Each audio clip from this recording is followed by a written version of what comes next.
So let's go over right now where to log in on your Note World account.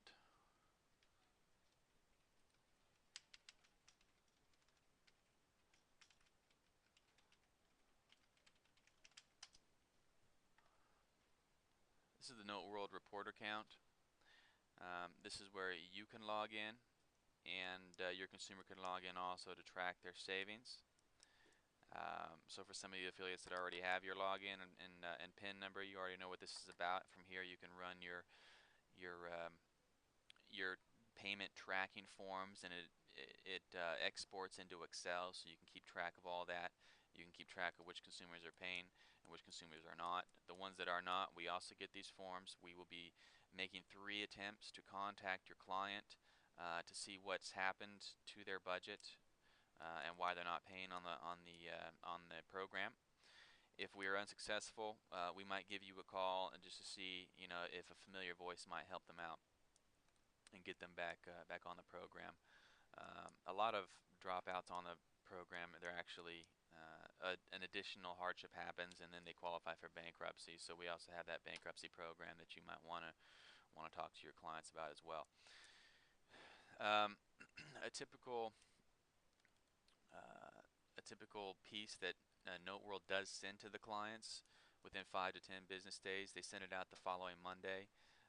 They send them a brochure that looks like this, and this is just like the general stuff. But in here, it's going to have their contact information if they have to change a debit date, etc., and their login information. It's going to be over here. This is just a general demo. So that essentially covers that. Let's go over some of the selling points that we can go ahead and give you once you become an affiliate of ours. Um, there's 2 types of call scripts really. One is for outbound calls, and the other is for inbound calls. So if you're on a dialer and you're making broadcast messages out and people are interested, they press 1 or whatever, and the phone call gets routed to one of your salespeople or you, and they're interested, or uh, say they get a flyer of yours. We have flyers as well. Let me pull up one of those. Um, we have flyers as well. If they're interested in some of your advertising, they call in. What typically works in this situation is a 2-man approach. What you can do is you can have one person on the phone, and they would basically explain the gist of the program, and then the other person would come in and uh, as more of the underwriter, and they would basically get the specifics of their situation and quote them what they can be saving. So this is a key question here for the prequal. Over the next 36 to 48 months, do you want to get out of debt or buy more stuff?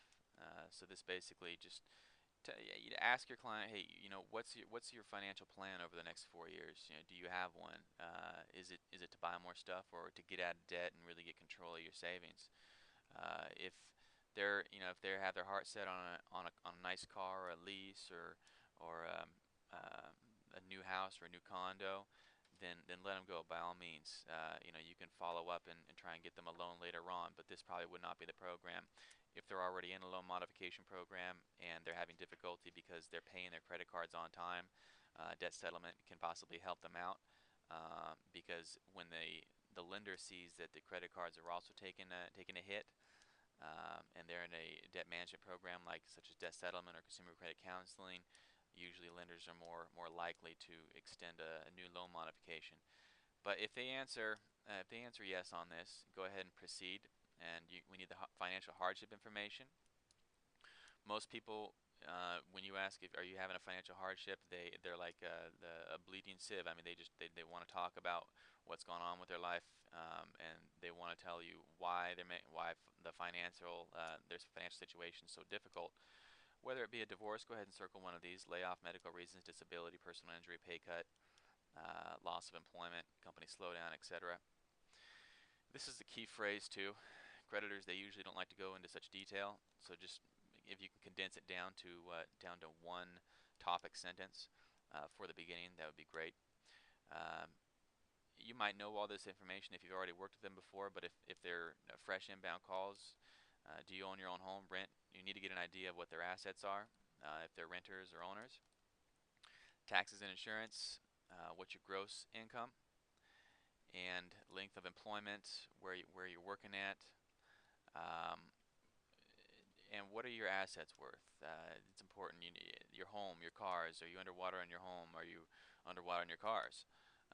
Savings, stocks, bonds, mutual funds, things like that. Does your life insurance have any cash value? Um, and this is just a guesstimate. You're going to run a credit later on annualcreditreport.com, but what is your total unsecured debt to your knowledge right now? They're not going to know exactly, but they should have a general idea.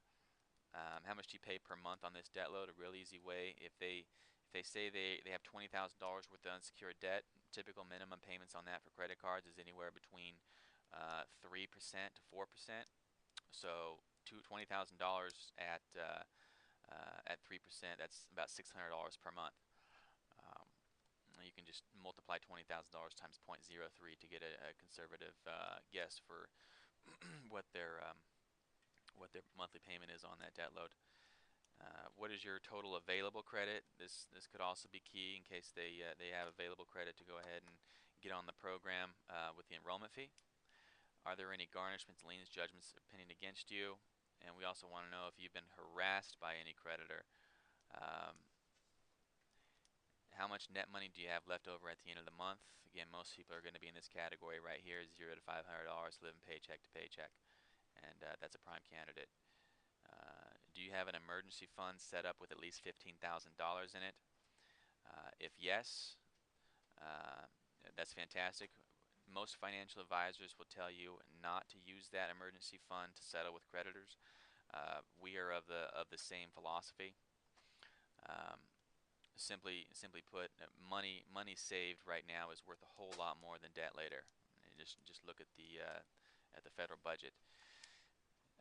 If no, this is also a keynote, key sales talk when talking to your consumers, because if they do not have an emergency fund set up, they're paying $600. In this case, we'll just say $600 a month to credit cards. If something were to happen, an emergency were to happen, if they call their credit cards, ask for some of that money back to take care of their emergency, the creditors would basically just laugh at them. So as long as your consumer knows, in philosophically speaking, if they know that you're treating them as a person and your creditor is treating them as a number and they don't care, they will be loyal to you. So it's key that you bring up things like, what are you doing about retirement? Do you have emergency funds set up? Things like that. Do you or your family have life insurance or health insurance? This is key. A lot of people pay just as much they do to credit cards as they could actually afford a health insurance plan or a life insurance plan. God forbid something were to happen. What would happen to your children? It's time you reorganize your priorities. And again, the counter argument is, if you don't have an emergency fund or a family life insurance or a family health insurance plan, what's more important? Emergency funds, your family, or getting that nice high FICO so you can get approved for that new lease that comes out. I mean, what is really more important? Please indicate your preferred method of telephone. We're going to need this. We obviously are going to be calling them at least once a month, especially for our warm-up call. We want to make sure that they get oriented to the program. And for the purpose of establishing limited power of attorney relationship, we're going to need this information. If they balk on that, that's fine. Especially if it's an inbound call, there's no previous relationship, that's fine. You can skip that, and you can go over it when you ship them the enrollment package. The enrollment package should be enough. They'll trust you by that time. So again, when you're going through this call script, this is basically qualification.